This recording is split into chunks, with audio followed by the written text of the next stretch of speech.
Thank you.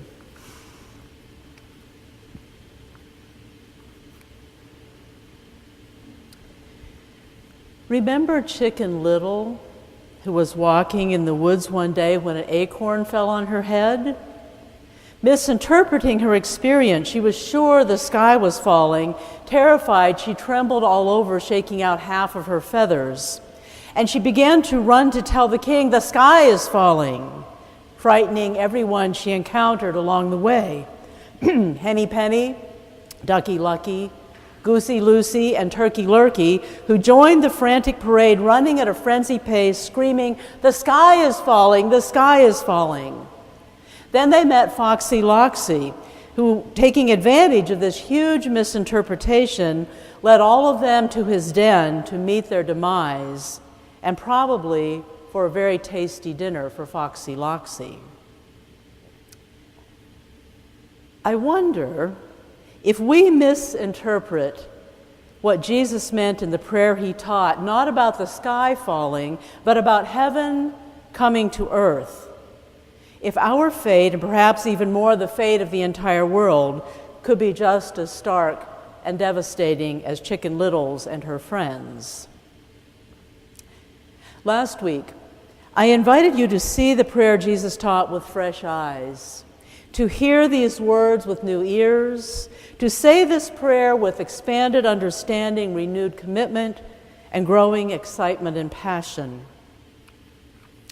We began with Our Father who art in heaven, and following John Dominic Crossan, I suggested we are praying to the householder of the earth, the God who establishes the household of earth, then protects and provides for the entire household.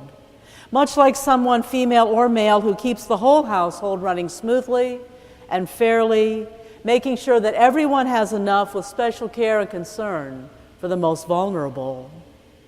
I also suggested when we pray, "Hallowed be thy name," we are committing ourselves to upholding God's identity and reputation as a good householder by accepting responsibility as a member of God's household, bringing justice in the global household, and assuring that the household of the earth continues to run smoothly and equitably so that everyone, especially the most vulnerable, has enough. Now we move on to "Thy kingdom come, thy will be done on earth as it is in heaven." Kingdom, as it is used here, is not so much about land or a place or a space, but more of a method of how one rules, what the reign of the ruler is really like, how those who rule tend to the responsibilities within their care. So when we say, "Thy kingdom come," we're really talking about the ruling style of God, imagining how the world actually would be if God sat on all the imperial thrones here on earth, if God were the leader of every nation and every community.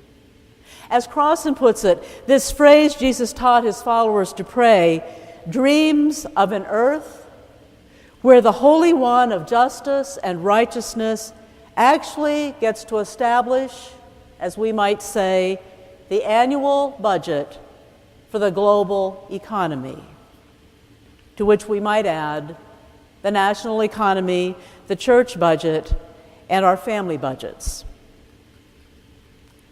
Praying for the reign of the holy to come into our midst is really about transforming the world into a place of justice, where resources are shared fairly, a world of freedom, a world of equity, a world of nonviolence. When Jesus taught this prayer, this is the kind of future Jesus was imagining, and this is the meaning of the words we pray so often. Some people interpret these words as a future in the by and by, somewhere beyond the earth, in some place sometimes called heaven. But while Jesus' meaning might have included this otherworldly future, Jesus' hope for the world went far beyond this otherworldly understanding. 2.5 months ago, we celebrated the Incarnation, Emmanuel, God with us, God showing up in yet another way in a particular time and a particular place, God coming powerfully to change this world, a world longing for hope, waiting for newness of life, a world in desperate need of transformation, God coming in Jesus to transform what the world had become into the realization of the divine intention for all the earth, making justice, the justice intended by God for creation from the beginning of time, clearly alive and well everywhere on our earth. Christians, look to Jesus as the one so solidly aligned with the holy that God entrusted this Jesus with the task of bringing the ways of heaven down to earth, reshaping the ways of the world into the ways of justice and nonviolence, into ways of freedom, equality, and peace. So Jesus came, but over 2,000 years have passed now. We live in a world still longing for hope, still waiting for newness of life.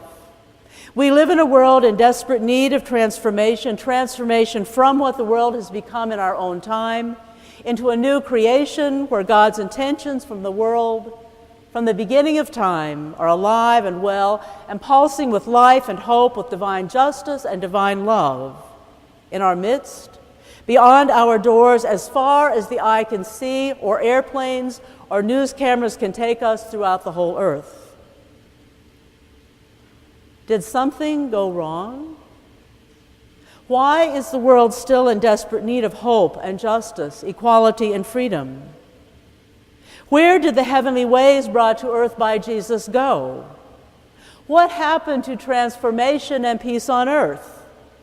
Wasn't Jesus supposed to fix things and make things right?